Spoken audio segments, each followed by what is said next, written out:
So good morning, everybody.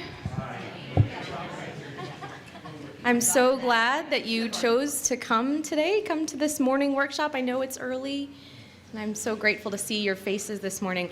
I am starting just a couple minutes early, so I know some people will probably keep walking in. I was under the impression that this started at 10:30, so I have a minute-by-minute schedule that now is 15 minutes behind. So I am super excited, and I have a lot to share with you, and I want you to be able to share with each other. And I want us to have a chance to even practice a little bit together, and we won't get that chance if I don't maybe get started soon. So I do encourage you to raise your hand and ask questions. Do step to the microphone if you're going to do that, because we're being audio recorded, and also for people with limited hearing. So do that if you're going to ask a question. I'm Reverend Christina Leone, and I am one of the ministers at the Unitarian Universalist Church of Annapolis, Maryland. Woo, Annapolis. And last summer at General Assembly in Phoenix, Arizona, my congregation, led by one of our ministers, Reverend John Crestwell, we were asked to lead worship at the Sunday morning worship service in Phoenix. How many of you were at that Sunday morning worship service in Phoenix? And I got to do something that I just love to do, which is the time for all ages, which I call the Wonderbox. And I got to introduce the Wonderbox to General Assembly, and it was the response that I got was really amazing. And I even got an email from a Unitarian who saw it online from Italy, and he wanted to learn how to do it. And so I just thought this would be a great chance for me to spread the good news of the Wonderbox, and talk a little bit about how we integrate children as people in our congregation as full participants in worship, and not people we occasionally pat on the head and then send to religious education. So I want to start by also introducing Tera Little, Reverend Tera Little. She is, we had hoped to sort of co-lead this, and it hasn't worked out exactly that way, so she is going to chime in, and if she chimes in, that's because I have fully given her permission to do so, and I encourage her and expect her to do that. So that's Reverend Tera. Come on in, come on in. You're not late, I'm early. So I want to start by talking about what Time for All Ages is. Let's just start with the basics. And the problem is I can't see this on my computer now, so hang on. So I'm going to start by, I've done a lot of guest preaching in other congregations, very large congregations, very tiny congregations. I did a lot of that in seminary. I was also a director of religious exploration at 2 different churches. So I have seen Time for All Ages in many different ways. And I'm going to note some of the things that I see typically in Time for All Ages in our congregations. This may or may not fit with how you do Time for All Ages, but I just wanted to kind of highlight the pros and cons to how we typically do this work. One of the pros, I think, one of the advantages, is that it's an attempt at multi-generational community. And amen for that. I mean, any attempt I am completely in support of. I think it's a good thing for us to try to integrate the generations. The con of that is that typically it really only succeeds in speaking to one generation. It is the time, it's children's time. It's the time where we call the children up and we speak directly to the children and kind of ignore the adults that are sitting there, and that's when they balance their checkbook or clean out their purse or something like that. And then we sing the children to Sunday school, and then the adults go, okay, good, now I can come back to community. And it's not really a time for all ages. So that's the pro and con there. Pro is that it uses story.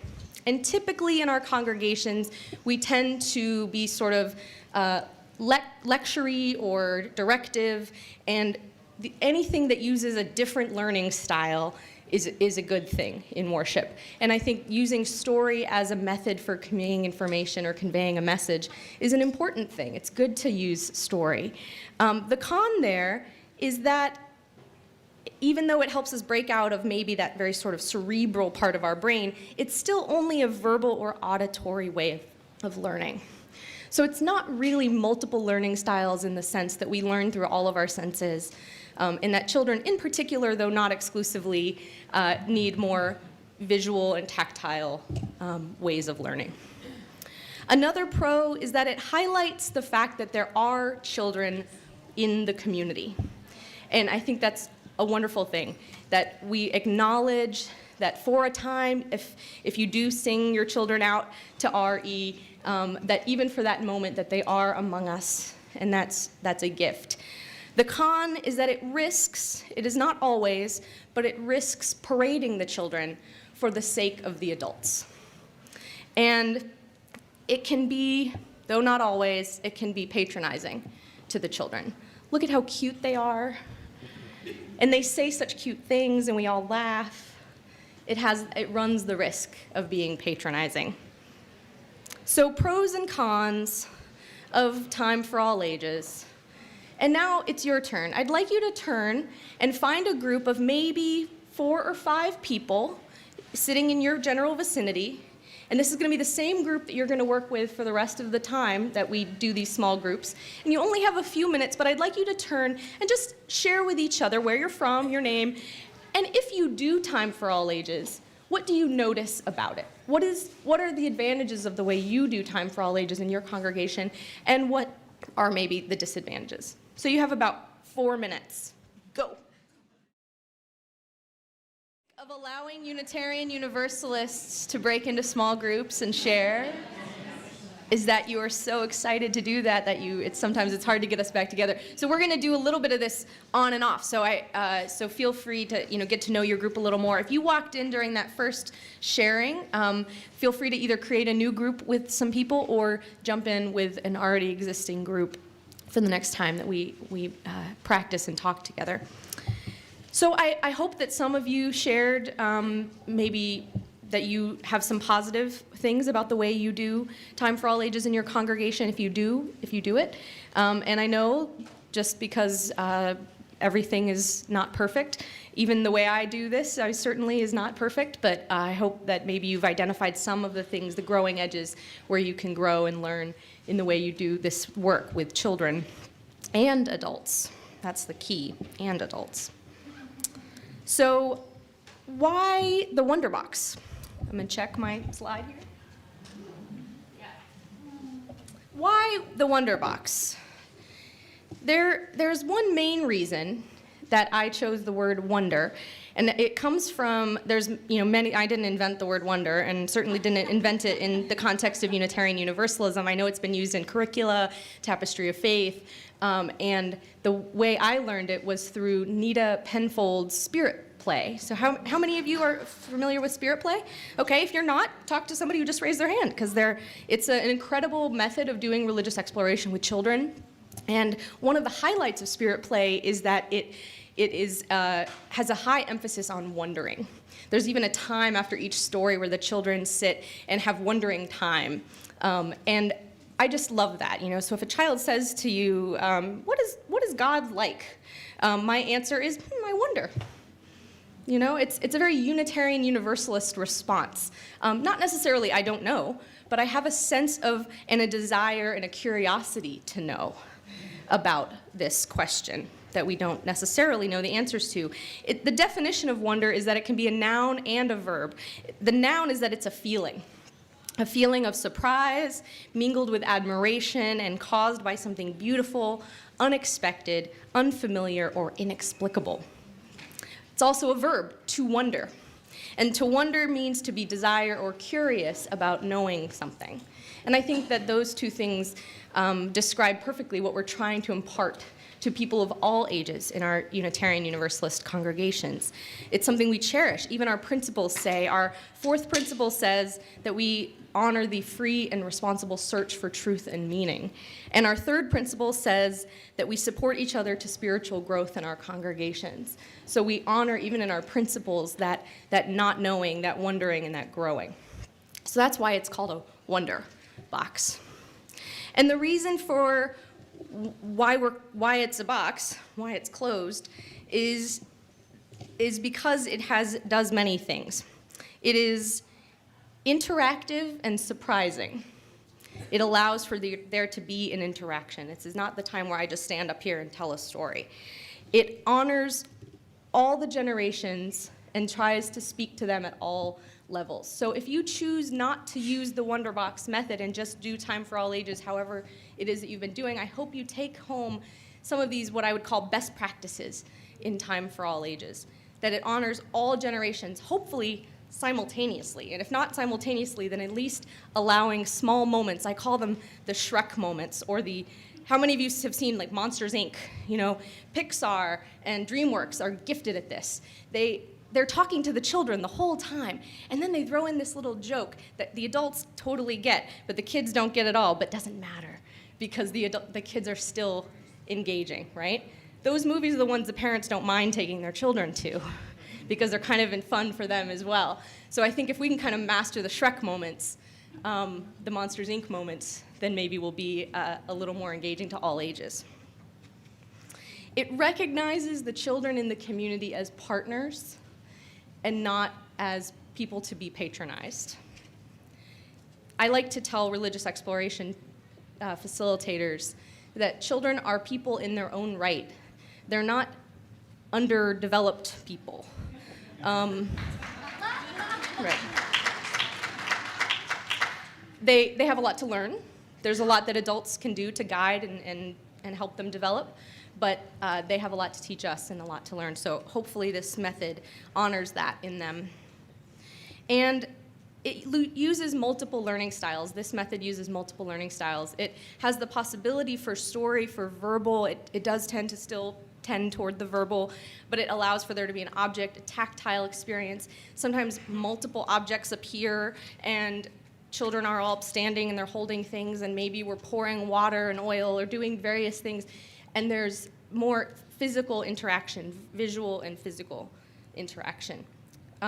Just a couple weeks ago, our music director did the Wonderbox, and she had the whole congregation singing. So it allows for there to be more flexibility. It doesn't have to be a story. And it's an integrated part of the worship service. So again, if you take nothing home from today, take home that Time for All Ages is not easy. It's not a thing that you tack on at the end of planning worship. For the ministers in the room or the worship leaders in the room, it should be one of the first things that you think of. I know when I plan my order of service, the first thing I think of is the hymns. The second thing I think of, with knowing generally what I'm going to talk about, the second thing I think of is the Time for All Ages. And then I build my sermon around that. I don't write my sermon and then say, gee, I wonder what I could stick in the Wonderbox 5 minutes before Sunday morning service. It has to be an integrated part of your service. So I do hope you take all of those things. Maria Montessori, who I highly look up to, and she was a contemporary of Sophia Foz, often said that education needs to be sacred and beautiful. And I think by sort of tacking Time for All Ages on as an afterthought, we've sort of abandoned that beauty of it. And so that's one of the reasons that I use the Wonderbox. And I chose a particularly beautiful box, something that's sort of special. And I'm going to let you all in on a little secret that's going to be published to the internet, apparently. So it's not going to be secret for long. This was given to us by a member of our congregation. She said, I think I have the perfect Wonderbox. She got it at Marshall's for $12. And she had been using it to store toilet paper in her bathroom. Clean toilet paper, but toilet paper nonetheless. So it doesn't have to be something that you buy for $300 at an antique shop. Just something special, just something beautiful.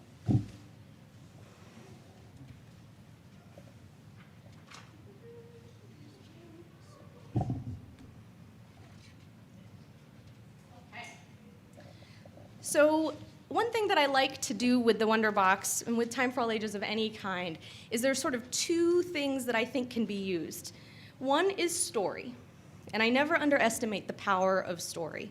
Story can be, can just say so much. So I'm going to tell you a story, and then I'm going to talk a little bit about how we use story using the Wonderbox. So do I have a brave volunteer who could maybe help me find out what's inside our Wonderbox? I wonder what's inside. I see you right there. You're welcome to come on up here and help me.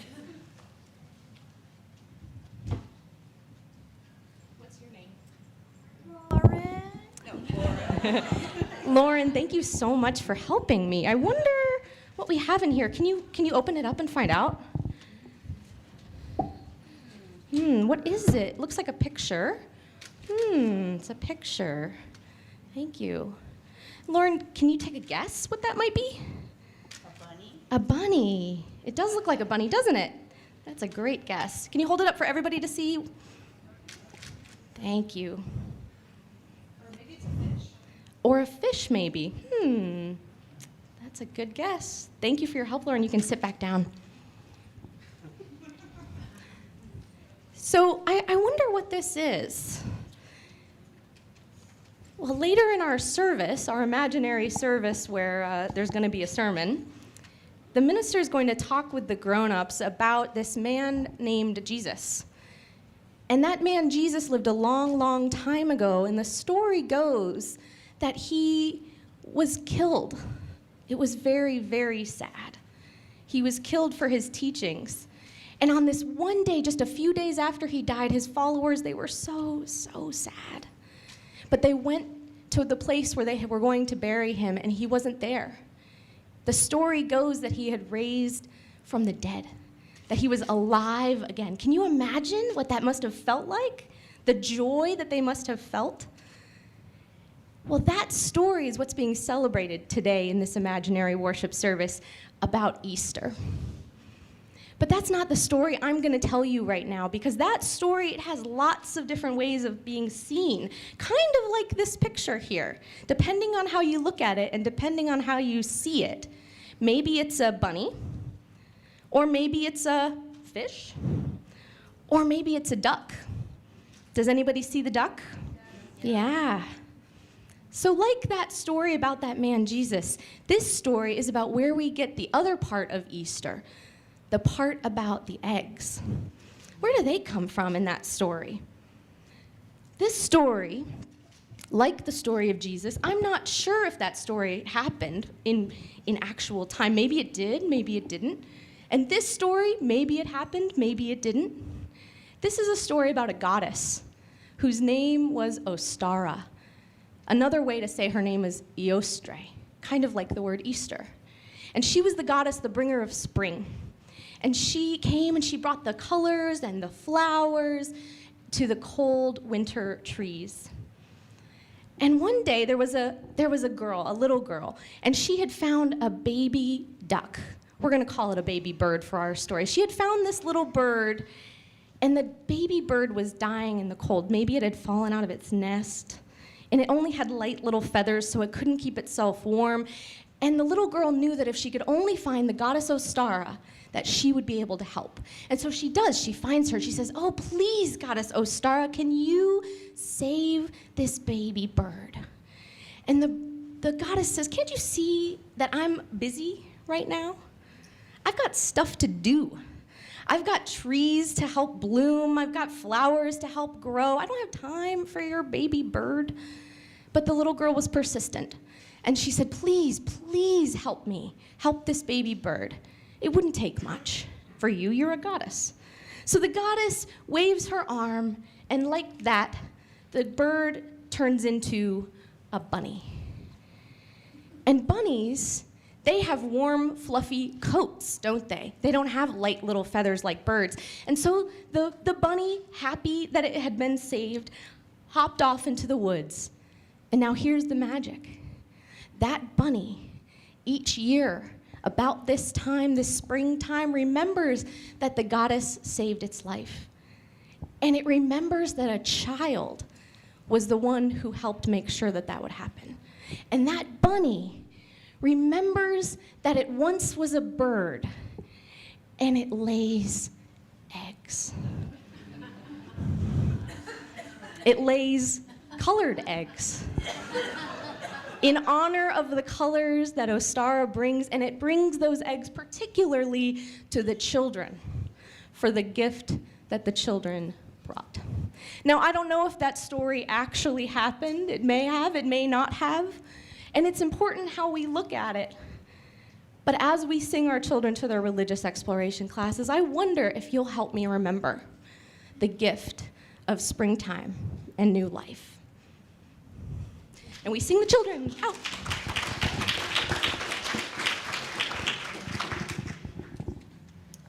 stories are powerful things. They have lots of meanings. They have multiple meanings. And one thing that I would like you to notice is that I didn't read a book, that I told the story. And I didn't necessarily do voices, but I tried to sort of engage and be dramatic in a way that held attention. And that it was a support to the worship service that actually Reverend Fred Muir had preached that day about Jesus, that I kind of set it up so that the children would know this is what the grown-ups are going to be doing while I'm down in Sunday school, but I have a part in interacting with this community. And the story that I told is an amalgamation of many Germanic tales. That particular story, I've heard it in lots and lots of different ways, but I had to pick one and go with it. And I knew it well. That's kind of the key. If you're going to read a story, know why you're reading a story. I have nothing against reading a story if you have a reason. Just last Sunday, I did a blessing for an infant who I actually had the gift of being present at her birth. And when she had been born, I had read her a story. It's called On the Day You Were Born. Some of you might know that story. And so when we did her blessing in front of the congregation, I read that story to the congregation. There was an intention behind it. I didn't just go, what story do I have on my bookshelf? I guess I'll read that. You'll notice that I didn't call the children forward, that I called one helper forward. I asked her name. I honored her by thanking her and having her sit back down with her family. If it's truly time for all ages, there's not really a need to have the children be separated out. That's one of my particular thoughts about it. So there are lots of different ways to do stories. One way to do a story is to write a story. If you find that that's something you enjoy doing or you're gifted at, by all means, write your own stories. Last summer at General Assembly, I wrote the story that you saw me perform that was about Martin Luther King, the fairy tale about the king. And I took the story of, what was that story that I told? The Princess and the Pea, you know, the princess that sits on all the mattresses? And I sort of switched it, and I called it The Fairest and the Fork, that the fork instead of the pea was at the bottom of the mattress. But it's told the story of being unaccustomed to discomfort or injustice. So you can take a story you love and spin it. Another example of that is, do any of you know the story of the 3 blind men and the elephant? The old Eastern religious story. We've told that one in church, so you can just tell the story. There's no reason to reinvent it. Or if you're feeling creative, since we'd already done it, I wanted to do something different. And we're from Annapolis, where crabs are big. We are all about crabs. Yes. And so I told the story of the 3 blindfolded people and the crab. Invited 3 people up, blindfolded them. I had already told them what was going to happen. They all knew their lines. They all pretended like they didn't grow up in Annapolis, so they didn't know what a crab was. What's a crab? And they all put their hand on the crab in one different way. And it was the story of the 3 blind men and the elephant, but spun in slightly different, more fun kind of way. You can tell just any old story. You could tell the story of the Good Samaritan or any story that you know and love.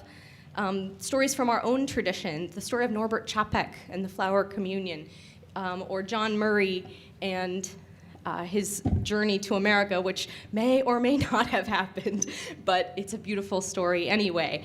So that's an important thing. And there are sort of familiar hooks that I think are important when telling stories.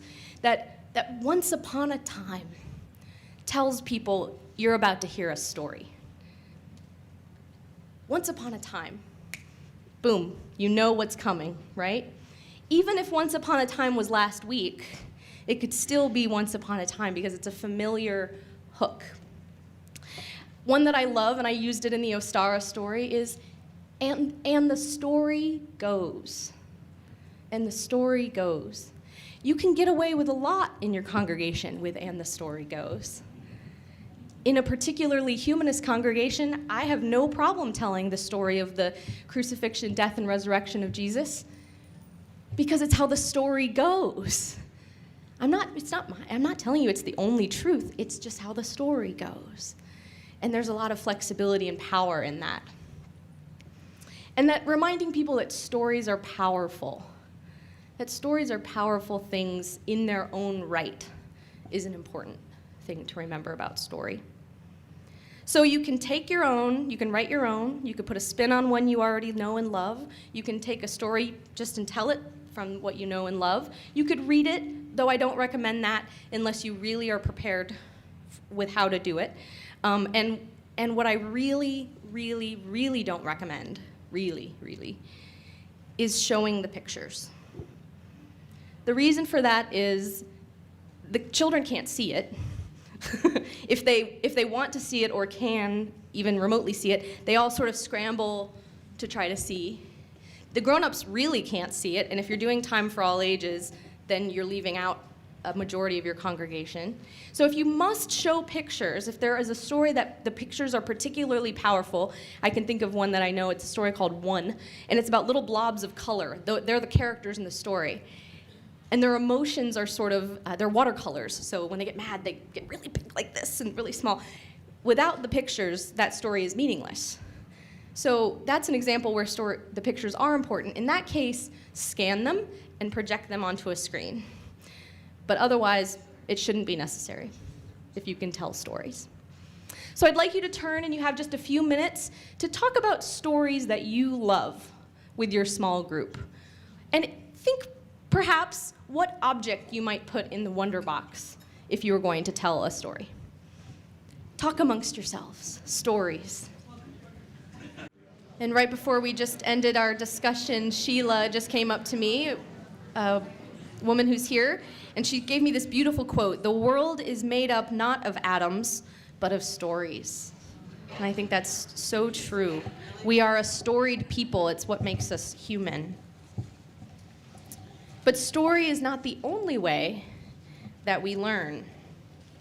We also learn through dialogue and through conversation and just through interaction. It doesn't have to necessarily be in story once upon a time form.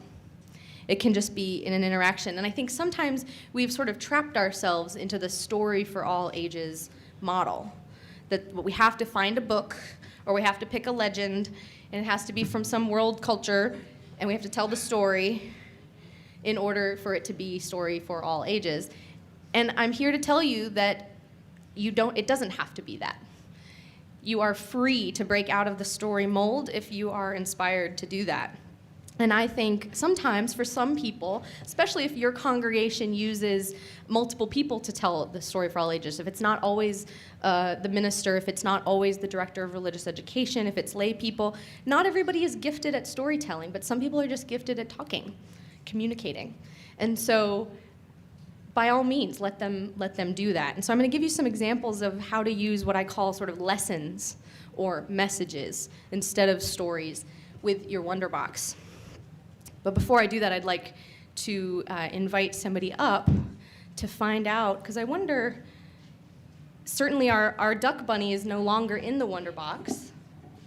After the duck bunny came out of the Wonderbox, I typically will place the object, if I can, near our chalice or near the flowers that are usually at the front of our sanctuary to give it sort of a prominent place, even if it's not the most beautiful object in the world. And sometimes our flower volunteers get on to me. They've just made this beautiful bouquet, and I put like a Tylenol bottle, next to it or something like that. But what I'm hoping for is a visual cue during the sermon, after the children are gone, that the adults, because they're still part of the interactive process, can sort of say, oh, right, I remember what we talked about earlier, that there is a hearkening back to the time for all ages in that little object.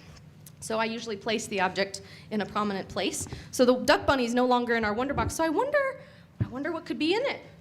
Do I have a volunteer who could help me find out what's inside our Wonderbox? Oh, down on the floor, Sheila, the giver of our quote. Here's my microphone. All right, Sheila, can you open this up and see what's inside? Oh, what is it? Money. Yeah, kind of a lot of money. That's exciting. Can you hold it all up? Yeah. All right. Now, Sheila, would you mind staying up here with me? Is that okay if you stay up here and help me? And I actually need 4 more people. Can I get 4 more volunteers? I see one right there. You want to come help me? Great. Come on, don't be brave. There's money involved. Don't be shy. Come on. There's 2. There's 3. Come on, just stand up in a line right up front here. All right. And what's your name? Emma, and you are? I'm Jesse. Jesse, and here we have? Len. Len and Sheila. 1, 2, 3, 4. I still need 1 more. Right back there. Come on up. Got my 5 people, 5 brave volunteers. So I'm going to take the money from you, Sheila. Thank you. Thank you for opening our Wonderbox. I appreciate that. Now, this is a lesson about grace. Grace is one of those words that can mean a lot of things. But in this context, grace means those things that we get but don't deserve. Not because we're bad people, just because we didn't do anything to deserve it. We didn't earn it. And grace is like that. Grace is a word that means those things, usually great things, that we have but didn't deserve. And so this is a story. Now let's just imagine that you 5 here are sitting at home one day, you're watching TV or you're playing on your Wii, and there's a knock on the door. Knock, knock, knock, knock. And you say, I wonder who that is. I'm not expecting anyone. And you open the door. And this stranger is standing there, and without a word, he hands you a $100 bill. These are not $100 bills, these are $1 bills, but we're gonna pretend that he hands you a $100 bill. Can you guys come on down this way? All right. So you might say to that stranger what Jesse said to me. Wow, thank you. Thank you for that. You might say, are you crazy? Or you might say, wow, I didn't even do anything to deserve this. But the stranger wordlessly hands you the $100 bill and leaves. Ah, you're feeling pretty good, right? That was unexpected. And the next day, you're sitting at home and maybe you're making dinner or doing something and there's a knock on the door. Gee, I wonder who that could be. It's the same stranger. And he hands you another $100 bill. Good to see you again. Yeah, right? This is getting great, right? Wow. Now how do you feel? Twice as good, right? This is kind of amazing. This is a gift. And so then it happens again. It happens the next day.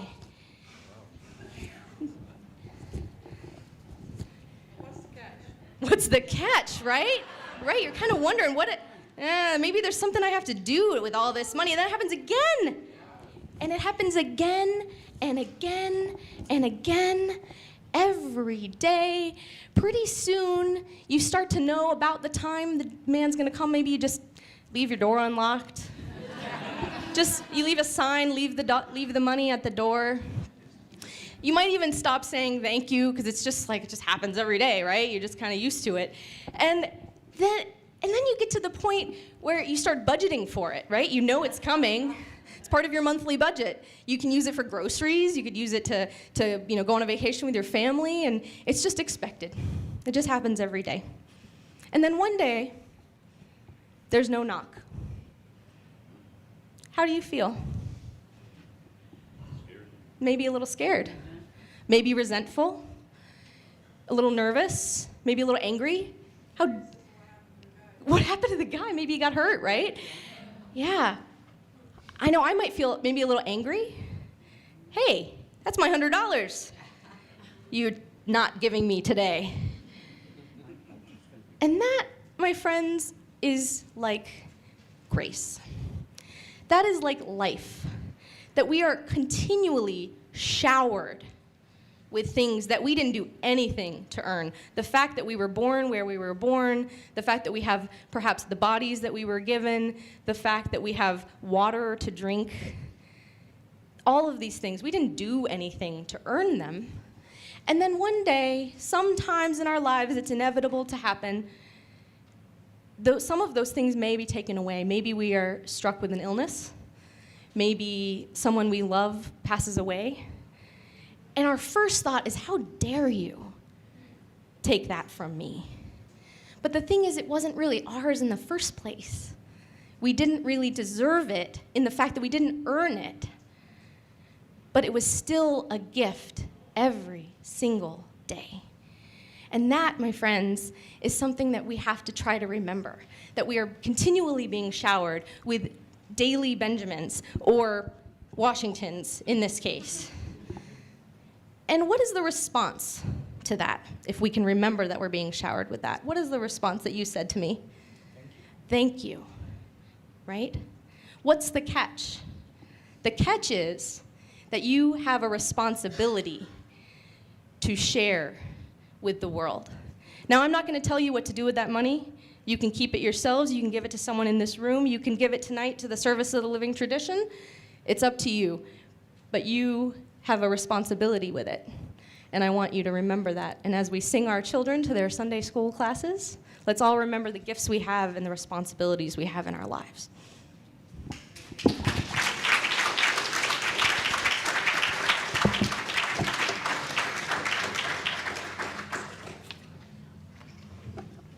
See what happens when you volunteer? You get money. It's a good thing. So that wasn't a story. It wasn't a once upon a time. It was a, hey, I wonder what would happen if this happened. Right? And there's lots of different ways to do those.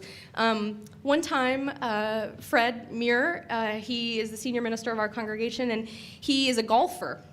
And I doubt that many people in the congregation knew that. And so there was a golf ball in the Wonderbox, and when the child pulled out the golf ball, things started appearing from behind the curtains and behind the pulpit. There was a golf club, and there was a golf glove and a hat. And he did this whole elaborate lesson about how sort of his golf swing, it reminded him of how spiritual practices take time and practice, and it becomes sort of muscle memory in us. And so it wasn't a story, it was just a conversation, a lesson. So I have handouts here that I'm going to give to you as you leave, and if you don't get one of the big packets, I have a packet with actual stories and lessons, word for word, that you're welcome to use. If you don't get one, then you can put your name and email address on this sheet, and I will be sure to email it to you. Or if you'd want to save the paper, I can email it to you. So I'd like you to turn to your group and think about, is there sort of a theme that's been kind of floating around in your head, or is there a theme that your minister likes to preach about over and over again that you could make into sort of a lesson? And if so, what object would you put in the Wonderbox? Go. So I hope not only are you learning a lot about time for all ages, but you're making a new friend. So now when you're in a plenary hall, or you're in the what do they call it, the exhibit hall, and you see someone in your small group, you can wave and make a new friend. That's the advantage of being here and not just live streaming. So, oops, there goes my pen. So one thing that I didn't mention in when doing this, stories or lessons, that there's a few things that are kind of important. That interaction with the congregation is very important. You'll remember that when I was talking about getting the money, I would turn to the volunteers, I would turn to the congregation, I would say, I wonder how that felt. That I would have you sort of shout out how it might have felt. And you guys weren't 100% sure what was happening at that moment. Should I shout out? Am I supposed to raise my hand? What's going on? But eventually your congregation will catch on. The first few times I did the Wonderbox with my congregation, they were a congregation that for many years hadn't done any time for all ages. And they really weren't sure what was happening then. And so I was like, this is the interactive portion of the show. This is when and they started to catch on that was what expected, and now they know. But what I didn't do was say, you, Farrell, what did you feel? I didn't point to one person and hand them a microphone. Generally not a good idea to just hand random people microphones in general. It also puts somebody on the spot. Children, when being asked specific questions, inevitably are going to say something adorable. And everyone does what? Aw, or they laugh, right? Because it's so cute. And what a child hears then is being laughed at and not being laughed with. And that's never a good strategy to have a child or an adult feel like they're being laughed at. And I can tell you from experience that I have made all of those mistakes. That once I was talking about the sanctuary and I asked a child, what room are we sitting in? And he said, the cemetery. He meant that sanctuary, cemetery, they sound sort of similar. Everyone laughed, he felt really embarrassed, and I had to quickly kind of scramble to have the congregation see why that was an honest mistake and help the child feel sort of healed again. It's best to just not do it, unless you've already cleared someone in advance for this is the answer, or I'm going to ask you this question, and is it okay if I call on you? When using examples from life, try to use examples from multiple stages of life. Sometimes we either ignore the fact that the children maybe haven't ever had a first day of work. So, has anyone ever had a first day of school or a first new day of church or a first new day at work? Has anyone ever made a new friend? Anyone? Something that generally all people could nod their head to. In doing that, sometimes we skew toward the children. Has anyone ever had a first day of school? And we ignore the fact that there are more transitions in life than firsts, and that there are transitions like lasts, and there are transitions like deaths. And that's a hard thing to try to say when the children are in the room, but the fact that there are also elders in the room that may be dealing with mortality and the deaths of family members, and that if we're actually doing Time for All Ages, we need to be speaking to the whole age spectrum. It's okay if not every single word out of your mouth applies to every single person in the room, as long as you're kind of tapping the different people in the room. So those are some of the things for stories and whatnot. We did.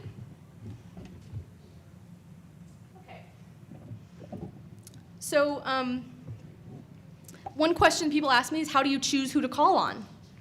And I think there's lots of different answers to that. Whatever works in your congregation is up to you. I tend to do the general, who wants to open the Wonderbox? Is anybody willing to help me? And sometimes I say, anybody who hasn't had a chance. We're a relatively large congregation, so I say anyone who hasn't had a chance yet this year or this month. And if you're a very small congregation, maybe this month might work. And then, all these hands come up. They know when it's coming. And I haven't even started yet. And they're like, which makes me happy. But I get to, try to maybe get a newer member or somebody newer child. Adults have been asking me to open the Wonderbox. And a couple times I've made that exception, but really this is the chance for the children to be active partners in the congregation. And so I try to do that. If there's something unique or maybe weird or gross or surprising in the Wonderbox, it's probably best to pick a child ahead of time and kind of warn them. Like, you're in on this surprise with me, and don't tell anybody, but when you open the Wonderbox, there's going to be a jellyfish, right? And it's just a rubber jellyfish, but it looks a little icky, and so it's okay. It's okay. One of the first Wonderboxes I ever did, I didn't do that with a child, and there was nothing in the Wonderbox. It was a whole story about thinking outside the box. And so the child was like, oh, I get to open the Wonderbox, and I brought him up, and he opened it, and he was crestfallen. It's nothing. So I felt so bad that I called on him the next week. It was like, make up for it, So, do that. One time I did a Wonderbox where half of the Wonderbox was in Spanish. I started the whole thing in Spanish, and no one really knew what I was saying, except a couple people that speak Spanish. And so I had to prepare the child. You're not going to even know what I'm saying, but when I do this, you just come up and open the Wonderbox. And he said, okay, I can do that. I said, we sure? We're good? You're not going to know what I'm saying? That's okay. And he said, okay. And then, of course, I transitioned into English and talked about what was that like to not know what I was just saying. So those kinds of times you might want to clear somebody in advance. If it's somebody's birthday, or maybe their baby sister is being dedicated and you want to honor the older sibling or something like that, those are also good times to have them open the Wonderbox. How do you choose what to put in the Wonderbox? Typically, I like to put something that will fit. So in the case of the golf club and all of that. We put the golf ball in the Wonderbox, so there was something to open. It doesn't have to be just what's in the Wonderbox, as I said. The golf club came out, the golf hat came out, the golf, all of those things. Over Mother's Day, I did a story about the Wonder Women of our faith, and so I talked about all the popular heroes, superheroes, and Iron Man and Superman and Batman, and who's missing from all of that. And so she was in the Wonderbox, and the best part was that these two girls that opened the Wonderbox went, yes, when they opened the Wonderbox. They were so excited. And so then I talked about Wonder Women, but then I had pictures of the 4 Unitarian Universalist Wonder Women that I was talking about. And so I called up more children, and they each got to hold the pictures of the Wonder Women. So it doesn't have to just be one object. It can be multiple objects. And that the object should be relatively central to your message or story or lesson.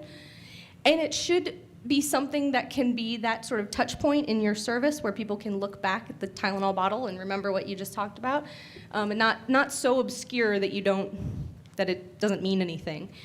And that sometimes what I do is I start the story first, and then I say, I wonder if there's anything that could help me learn a little bit more about this. And then I call someone up to the Wonderbox, and that object kind of continues the thrust of the story. So actually, in the case of the story with Jesus and the Easter Bunny, I talked about Jesus first, and then I called the child up and said, oh, this doesn't have anything to do with that story. I wonder why it's in the Wonderbox, and kind of helped me kind of veer to another direction. Sometimes I like to say, what do we have in the Wonderbox? It's a frog. That frog really reminds me of a story. It can remind you of. That's a good trick. How do you set it up? How do you start? You start with intention. That's the key, is with intention. So whatever that means for you in your congregation. I tend to do today, Reverend John is going to talk to you all, or talk to the grown-ups about blah, blah, blah. And so I wonder if anyone could help me, and I try to be dramatic. This is their sort of dramatic flair time, I wonder what is in our Wonderbox. And occasionally I shake it, maybe there's a rattle in there or something, it makes a funny noise, and I ask people, what is that? What do you think it is? Wonder with me. And sometimes people will shout out different things. They're never right, and that's always the fun part, because then when they find out what's inside, it can be even more exciting. You don't want to shake it if there's something breakable in there, but so that's good. And how closely should it tie to the service? Some people have asked me that, how close does it necessarily need to be? And I say pretty close. So the minister's in the room, or if you're going back to your congregation, talk to your minister about really being in partnership with whoever is doing the Time for All Ages. I am a little bit of a control freak, and I like to do my own Time for All Ages when I'm preaching, because I know what I'm going to say. And so I can kind of form my sermon around my Time for All Ages. What you don't want to do is what one minister once did to me, which was say, well, the sermon's about grace. Oh, okay. Well, what do you mean by that? Grace. Could you give me a little more? Nope. Partly it was because that minister didn't really know what they were going to talk about. So that helps to know what you're going to talk about in order to make your Wonderbox. But you don't want it to be completely out of left field for the rest of the congregation. That's not at all what the minister is about to say. And you also don't want to steal their thunder. So one of our intern minister did a service about laughter, and I said, what if I led the congregation in a laughing meditation? And is that okay? Were you planning to do that?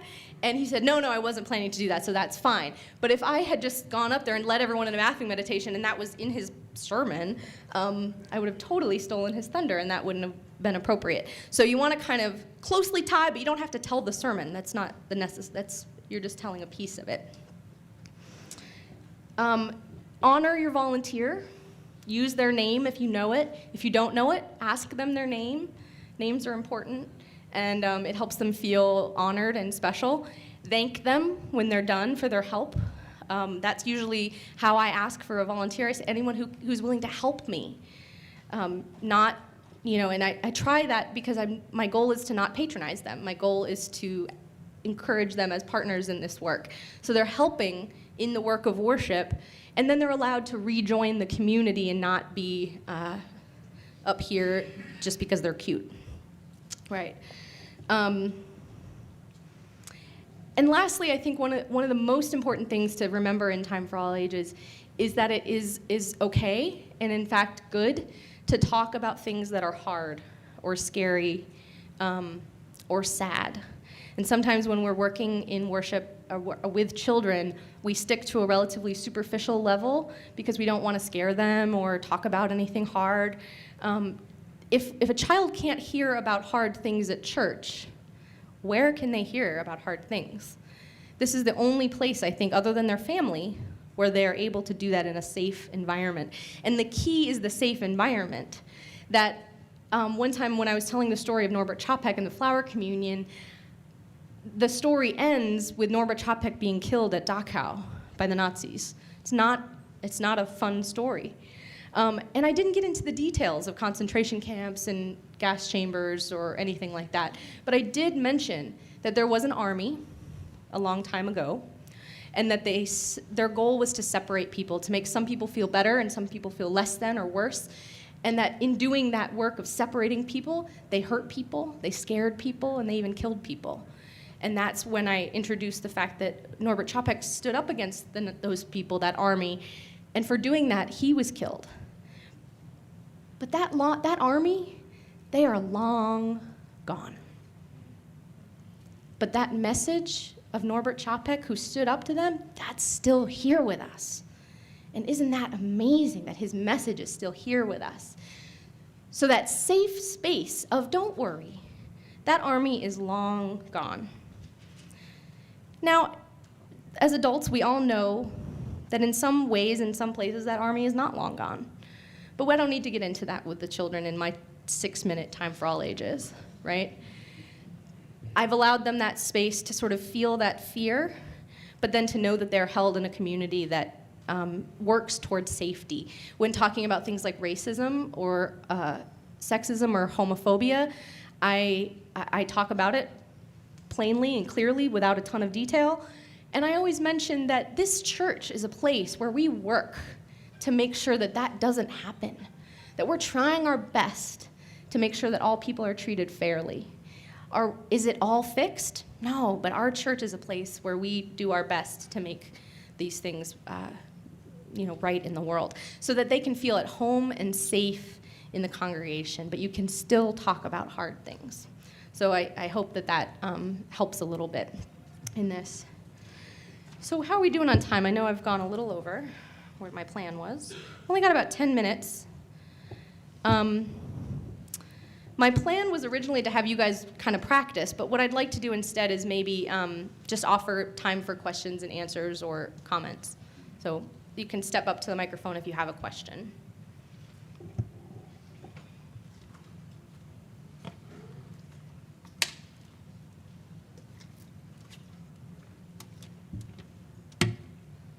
Nobody else? Okay.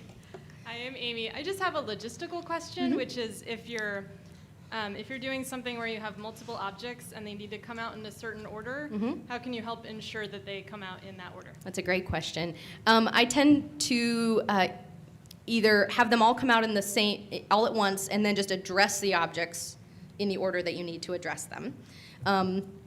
Or you can just have one of the objects, and then the rest can sort of appear from behind the pulpit, or your magic hat or something.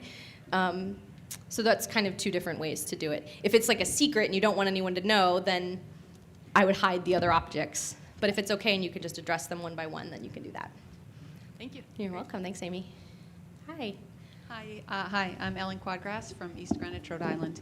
And my question is, you mentioned about asking questions, and when children give their wonderful answers, sometimes people laugh. And so I would love to hear a little bit more about how to address that in the moment or how to address that in advance. I know you said something about not asking questions without preparing the youth, but then you also talked about Shouting out answers. shouting out Yeah, answers right. and that kind of thing. Yeah. So I'd love to hear a little bit Yeah. more about that. Yeah, it is a risk. It's always a risk that people will laugh. And I think just the key is being honest and being sensitive. So, if a child says, we're sitting in the cemetery and everyone laughs, I immediately put my hand on the child's shoulder to show them that I'm with them, and to sort of hold my hand up to the congregation to sort of be like, nope, not acceptable. And it's a teaching moment for the congregation and for the child to say, I know that did sound kind of funny. It did sound a little funny because the name of this room is actually the sanctuary, which does sound kind of like cemetery, doesn't it, everybody? And it's an honest mistake. It's an honest mistake, but good try. That was a really good try. So honesty about why that might have sounded funny, and that we weren't laughing at you, but it was a sweet thing. The other reason that I don't directly ask questions to children, and not to say that it's impossible or that teaching moments can't arise from these things, because they absolutely can, but just that it creates a real risky situation in the middle of a live scenario. It's just because it can be really risky. And I'll give you an example of a time that I made a big mistake. I was telling a story about the inherent worth and dignity of all people, and I was using babies as an example. And so I had pictures of babies, and I said, and they were all different sizes and shapes and colors, these babies. And I said to the small group of children, this was a church where they were called up to the front. It's just how they did it at their church, so I did that. And it was a relatively diverse group of children racially. And I said to them, which of these babies, is going to grow up to be president? This was prior to Barack Obama's election. And so the kids said, we don't know. And I said, which of these children is going to grow up to be a bank robber? And the 3 African-American boys said, that one. And they pointed to the African-American baby. And I felt like I'd been sort of stabbed in the heart. And immediately I had to say, actually, we have no idea if any of these babies is going to grow up to that. I had to immediately step in. My hope was that they were all just going to say, I don't know, because that's the thing about babies, is we don't know how they're going to grow up. But they didn't. And I had made the mistake of specifically asking them. But in a way, it was a gift, because I was able to sort of challenge that racist notion that had already been embedded in these young children. But, it's a dangerous, sort of risky thing to do. I'm Sheila Smith from Flint, Michigan, and in response to the notion of what children sometimes say and how to deal with the laughter afterward, in telling a story one time, one of the children said something about getting punished for something, and she said, because I said a bad word, and everybody in the congregation laughed, and I just took her seriously and said, sometimes when I get upset, I guess I say bad words too. It's probably good to think of as many good words as we can, but maybe sometimes things we think are bad are not always bad.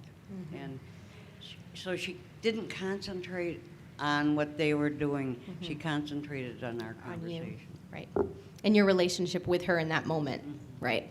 And I think that's the key, is sort of, that's the hand on the shoulder. That's the, the time to be sort of supportive and partnering with the child.